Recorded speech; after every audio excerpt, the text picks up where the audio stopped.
प्यारे बच्चों, आप सभी कैसे हो। इस वीडियो में मैं आपको 9वीं कक्षा का पिछले साल का जो प्रश्न पत्र है उसे करवाऊंगी। तो आपने इसे बड़े ध्यान से करना है, क्योंकि इसमें आपका पूरा सिलेबस है जो वो रिवाइज हो जाएगा। और इस पेपर में से भी व्याकरण का कुछ ना कुछ पार्ट है वो इसमें से पेपर में ज़रूर आ जाएंगे। तो आपने बड़े ध्यान से इसे करना है। सबसे पहले हम करेंगे इसमें अपठित गद्यांश। अपठित गद्यांश में आपने इसको पहले ध्यान से पढ़ना है और फिर प्रश्नों के उत्तर देने हैं। तो मैं इसे पढ़ चुकी हूँ, तो आपने इसे पढ़ना है, ठीक है। तो इसमें पहला प्रश्न है, हम कब पहाड़ तोड़ने का कार्य करते हैं। तो इसमें लास्ट वाली लाइन में ही इसका आंसर दिया हुआ है कि जब हम सफलता की सड़क पर चलते हैं तो पहाड़ तोड़ने का कार्य करते हैं। तो इसका ये आंसर बिल्कुल सही हो जाएगा। समाधान तक कैसे पहुंचा जा सकता है। तो इसमें परिस्थितियों का ठीक ठीक मूल्यांकन लगा करके, यहाँ पर देखिए इस प्रश्न का उत्तर दिया गया है परिस्थितियों का ठीक ठीक मूल्यांकन करके, ठीक है। उसके बाद देखिए, समस्याएं आने पर हम क्या सोचते हैं।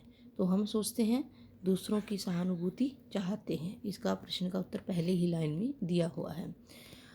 समस्याओं का समाधान निकालने के लिए हमें क्या करना चाहिए। तो इसमें हमने पढ़ा है कि परिस्थितियों का ठीक मूल्यांकन करना चाहिए कि ये कौन सी परिस्थिति के कारण समस्या पैदा हुई है, उसका हमें पता होना चाहिए।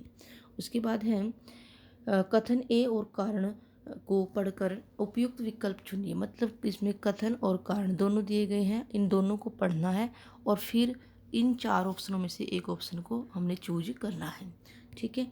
चलो देखते हैं कथन क्या है। किसी भी समस्या का हल उसकी जड़ में ही होता है।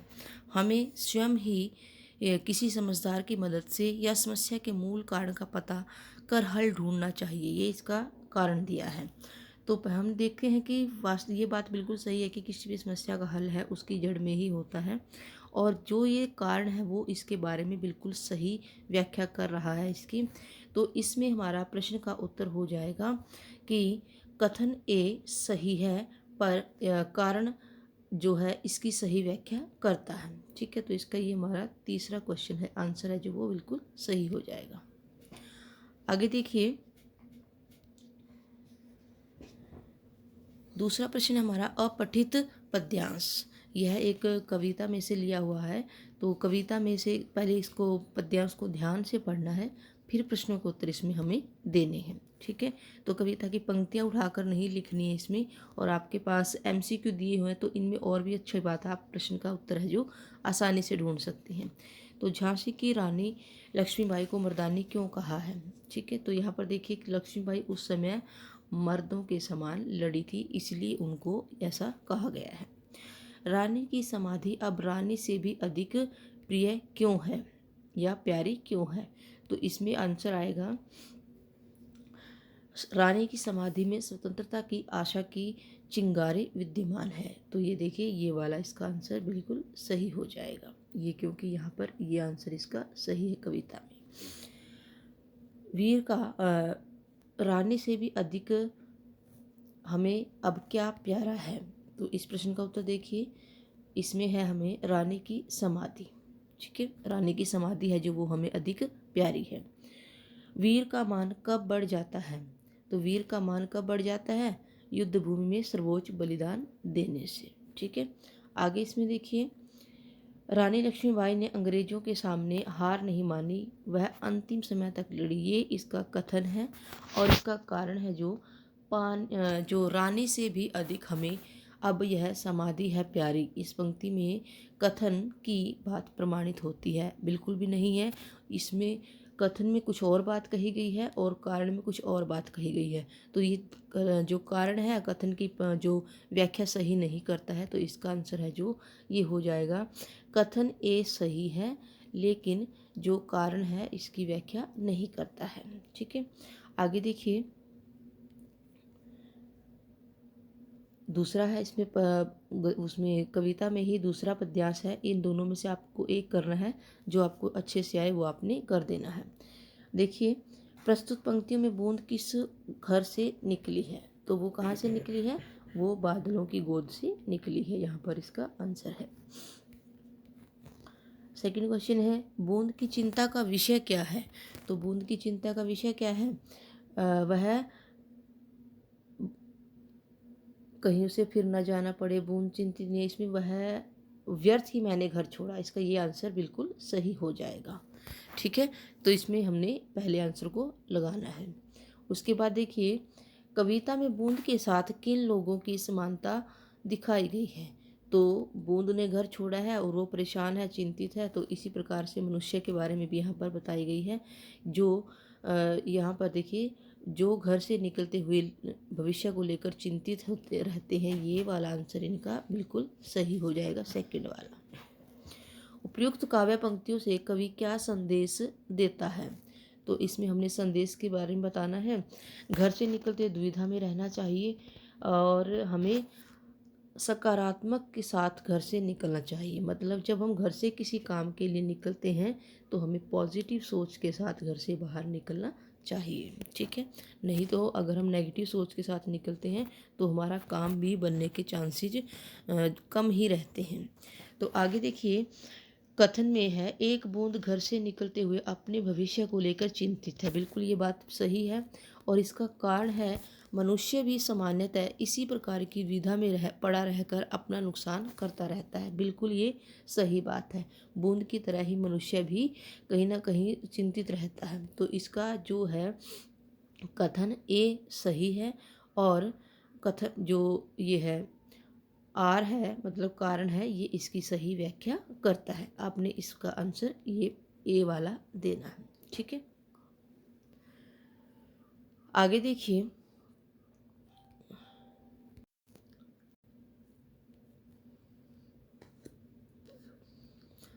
व्याकरण का पाठ है, उपसर्ग प्रत्यय इनमें से आपको करना है।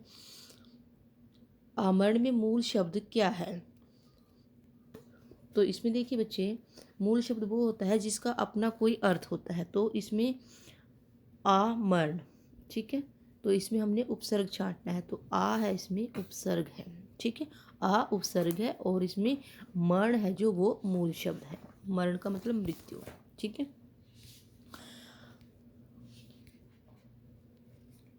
आगे देखिए अभिशाप में कौन सा विकल्प उपसर्ग और मूल शब्द के रूप में सही है।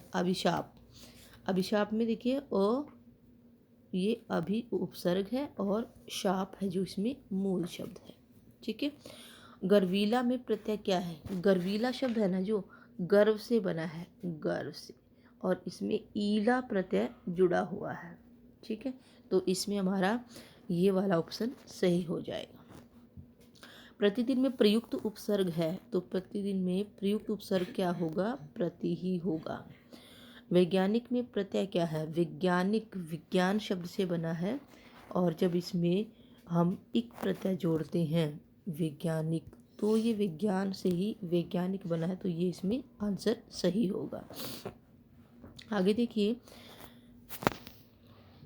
समास है कामना को पूरा करने वाली धेनु, मतलब कामधेनु गाय है जो उसके बारे में बताया गया है। की है जो वो संबंध के बारे में बता रहा है, तो हमारा ये हो जाएगा कामधेनु मतलब तत्पुरुष समास।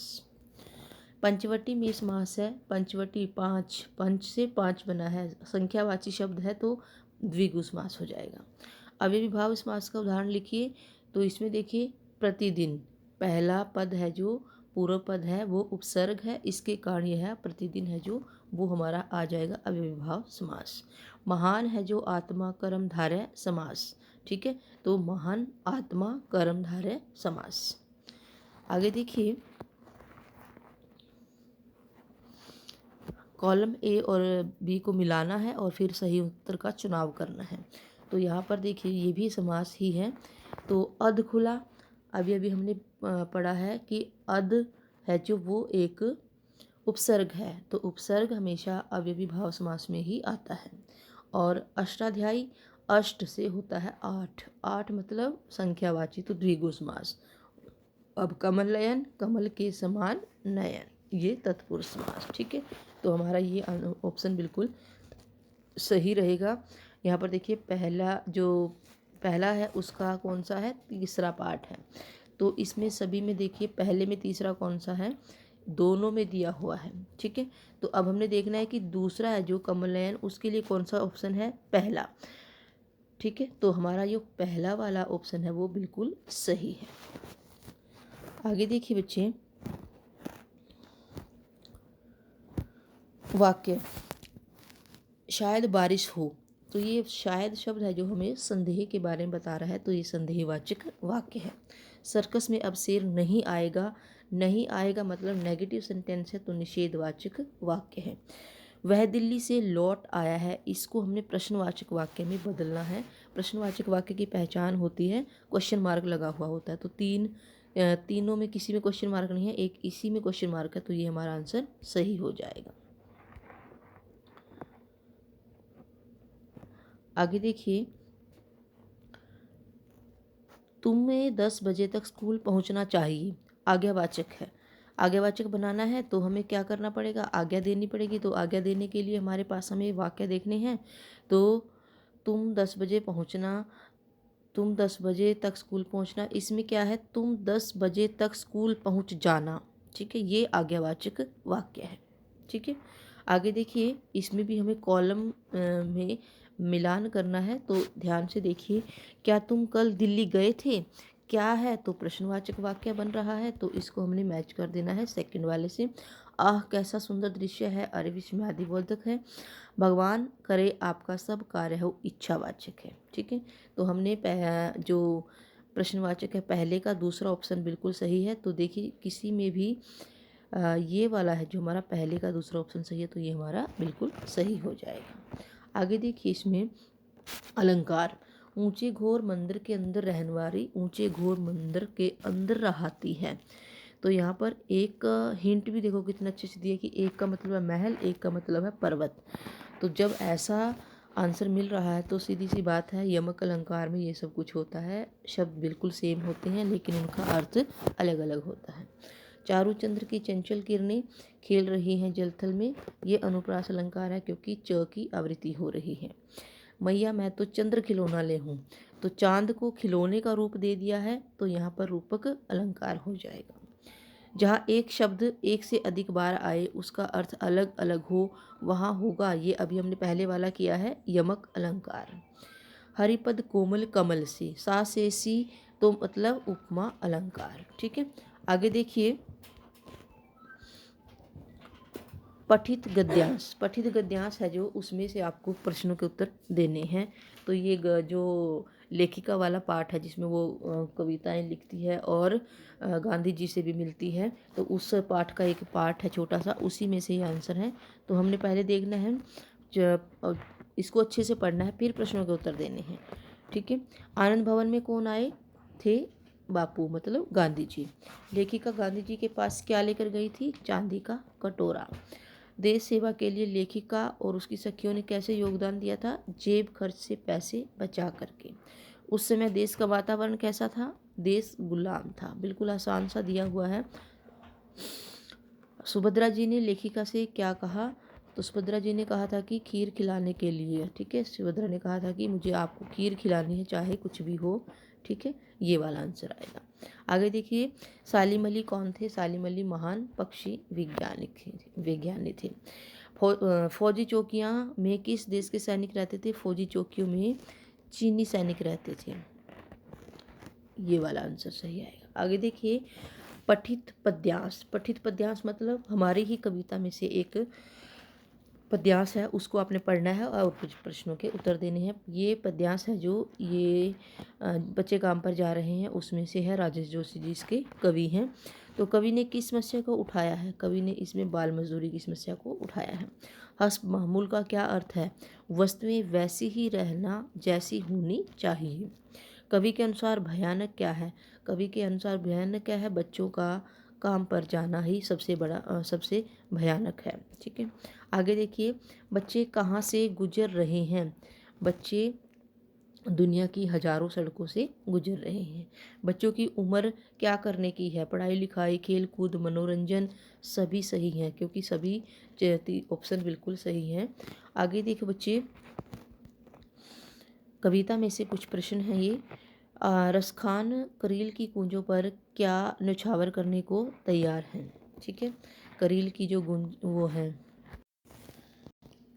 रसखान करील के गूंजों पर क्या न्यौछावर करने को तैयार हैं? तीनों लोक का राज या फिर सोने के करोड़ों महल। इसमें सोने के करोड़ों महल है जो वो यहाँ पर तैयार है, वो छोड़ सकता है इनको। बंद द्वार की सोंगल कैसे खुलती है? समभावपूर्ण जीवन जीने से। ठीक है, सुख और दुख को एक समान देखने से ही जीवन की जो वो है सांकल है वो खुलती है। आगे देखिए बच्चे, इसमें लहासा की ओर से जो पाठ है हमारा उसमें से प्रश्न उत्तर है ये। लहासा की यात्रा के दौरान लेखक को किन कठिनाइयों का सामना करना? ये वेरी वेरी इंपॉर्टेंट क्वेश्चन है, हर बार पेपर में आता ही आता है। तो इसमें हमने 3 कम से कम ऐसी वो समस्याएं लिखनी है जो उसके सामने आई थी। कठिनाई थी नंबर 1 तो वो था कि उसका जो घोड़ा था वो बहुत धीरे धीरे चल रहा था और जिसके कारण वो सबसे पीछे रह गया।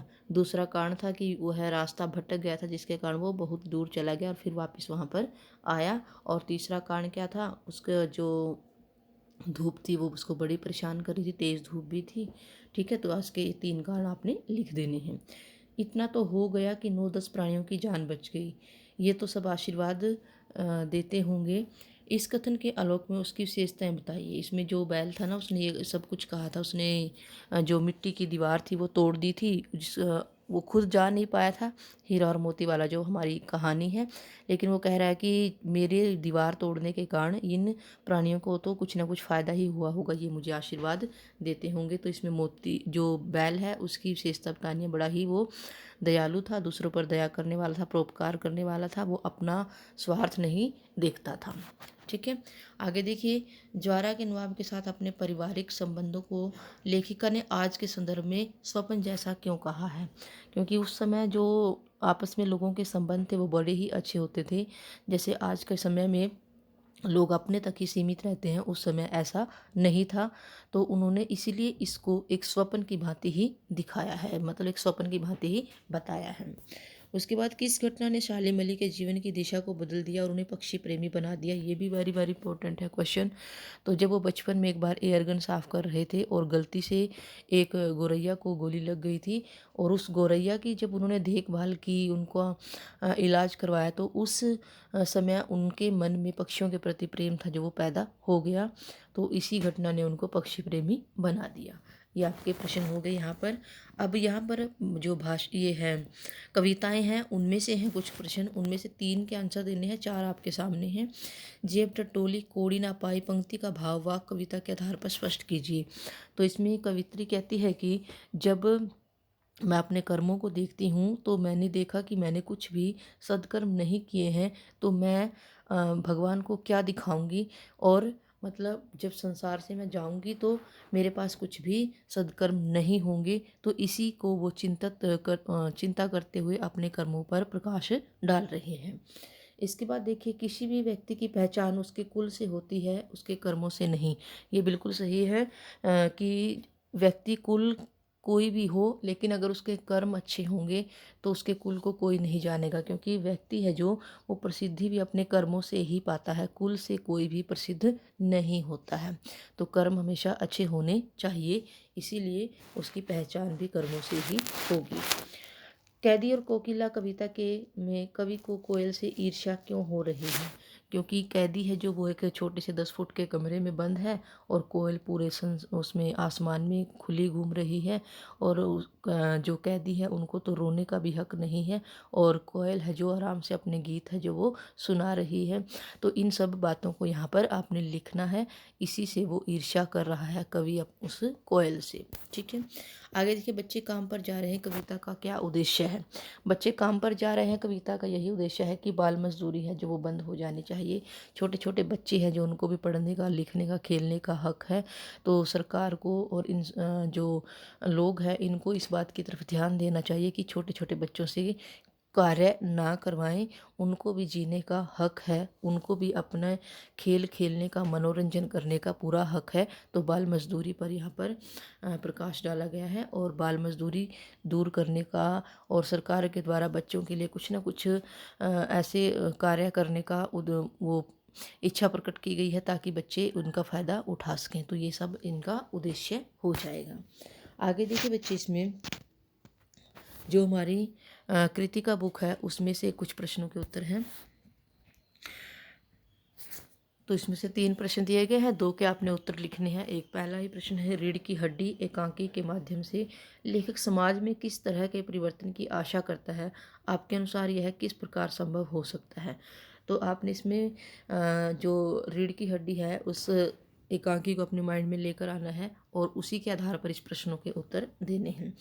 तो इसमें क्या है, लेखक समाज में परिवर्तन करता है कि इस उमा की तरह जो लड़कियां हैं वो निडर हों और सच कहने से बिल्कुल भी ना डरें, और उमा के माता पिता है उस तरह के माता पिता नहीं होने चाहिए जो कि अपनी बेटियों की पढ़ाई के बारे में वो छुपाएं, और जो शंकर है उस तरह का व्यक्ति लड़का बिल्कुल नहीं होना चाहिए जिसका कोई अपना चरित्र ही नहीं है और वो दूसरों के चरित्र पर या दूसरों पर उंगली उठाए।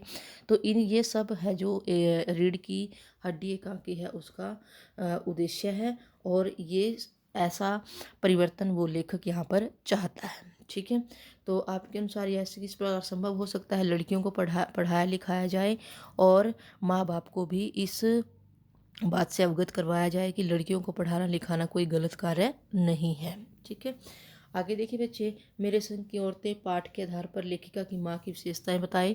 लेखिका की माँ थी जो वो हिंदी जानती थी, संस्कृत नहीं जानती थी, और वो सुबह उठ करके भजन पाठ कीर्तन किया करती थी, जिससे लेखिका भी इसमें रुचि लेने लगी थी। तो इस तरीके से आपने उनकी माँ की विशेषताएं बतानी है। और उनकी माँ की एक और विशेषता थी कि उनके माँ के द्वारा लिए गए फैसले हैं जो वो माने जाते थे, मतलब उनका व्यवहार था बड़ा ही अच्छा था।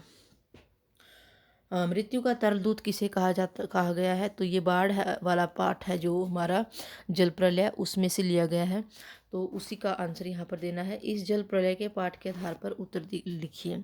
तो मृत्यु का तरल दूत है बाढ़ के फैन भरे पानी को कहा गया है, क्योंकि जब बाढ़ का पानी आता है तो वो हजारों लोगों की जान ले लेता है, और उसके बाद भी बहुत सारी बीमारियां हैं जो वो पीछे रह जाती हैं, जिसके कारण और लोगों की मृत्यु होती है। तो यहाँ पर जो मृत्यु का तरल दूत है वो बाढ़ के पानी को कहा गया है। ठीक है, तो इसको थोड़ा सा ना एक्सप्लेन करके लिखना है ताकि आपका आंसर थोड़ा बड़ा बन जाए। आगे है इसमें अनुच्छेद।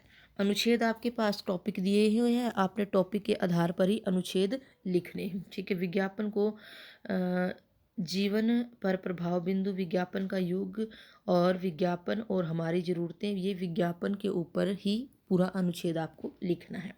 मेरा भारत महान, पहले उसमें संकेत बिंदु देने हैं, भूमिका बनानी है, थोड़ी सी बेस बनाना है कि, और फिर भारत की संस्कृति के बारे में लिखना है, फिर आधुनिक उपलब्धियां जो आज के ज़माने में हमने उपलब्धियां हासिल की है उनके बारे में लिखना है। थोड़ा सा एक्सप्लेन करके लिखोगे तो ये है जो अच्छा अनुच्छेद बन जाएगा। आगे पुस्तकालय के ऊपर भी लिखना है, आप इन तीनों में से कुछ भी एक टॉपिक ले सकते हो और आराम से लिख सकते हो। आगे हमारे पास पत्र है 5 नंबर का, छात्रावास में रहने वाले अपने छोटे भाई को एक पत्र लिख करके प्रातःकाल नियमित रूप से योग या व्यायाम का अभ्यास कराने के लिए या करने के लिए प्रेरित कीजिए। तो इसमें आपने अपने छोटे भाई को लिखना है। पत्र का प्रारूप आना चाहिए अच्छे से, प्रारूप आएगा तो आपका पत्र है जो आसानी से आप लिख सकेंगे। ठीक है, इसमें जो भाई को पत्र लिखते हैं, माता पिता को पत्र लिखते हैं, इनमें आपने विषय नहीं डालता। बहुत सारे बच्चे हैं जो विषय डाल देते हैं, इसमें आपको विषय नहीं डालना है क्योंकि ये अनौपचारिक पत्र है। आगे इसमें औपचारिक पत्र अगर आपको आता है वो भी आप अच्छे से लिख सकते हो। इसमें सड़क पर जगह जगह गड्ढे हैं और आए दिन लोग दुर्घटना का शिकार हो रहे हैं, जिलाधिकारी को हमने इसमें पत्र लिखना है। ठीक है, तो ये हमारा अनौपचारिक ऊपर वाला है और जो औपचारिक है वो नीचे वाला है। इसमें विषय भी डालना है, ये बात ध्यान रखेंगे। आगे देखिए बच्चे, परोपकार सबसे बड़ा धर्म शीर्षक पर लगभग 80 से 100 शब्दों तक एक लघु कथा लिखिए। लघु कथा मतलब एक छोटी सी कहानी लिखनी है आपने। परोपकार सबसे बड़ा धर्म है। ठीक है, अगर आपको कहानी नहीं बनानी आ रही है तो आप ईमेल भी लिख सकते हो इसके ऑप्शन में, तो ईमेल बड़ा ही आसान है, आप उसको आराम से लिख दोगे।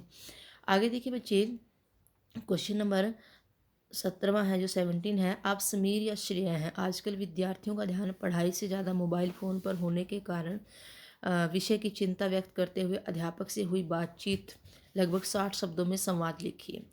तो यहाँ पर संवाद है आपका, और संवाद के ही ऑप्शन में सूचना है, ठीक है। या अगर आपको संवाद आता है अच्छे से तो संवाद लिख सकते हो, अगर आपको सूचना आता है तो सूचना लिख सकते हो। लेकिन जो अच्छे से आता है आपने इसमें उसी को लिखना है, ताकि आपके जो 4 नंबर हैं वो आराम से आ जाएँ, ठीक है। तो ये आपका पूरा क्वेश्चन पेपर हो गया। इसी पैटर्न में आपका क्वेश्चन पेपर आएगा और इसी तरीके से आपने इसको अच्छे से कर लेना है। जो आपको ऑप्शन वालों में सही आता है आपने उसको अच्छे से तैयार करके जाना है, ताकि वहाँ पर कोई कन्फ्यूज़न ना हो। तो आशा करती हूँ बच्चे आपको इस प्रश्न पत्र को हल करने में कोई ज़्यादा मुश्किल नहीं हुई होगी, और इसके साथ साथ आपको जो आपका सिलेबस है वो भी आपका अच्छा सा रिवाइज़ हो गया होगा। तो अगर वीडियो पसंद आए तो लाइक शेयर सब्सक्राइब ज़रूर करें, और सभी को ऑल द बेस्ट।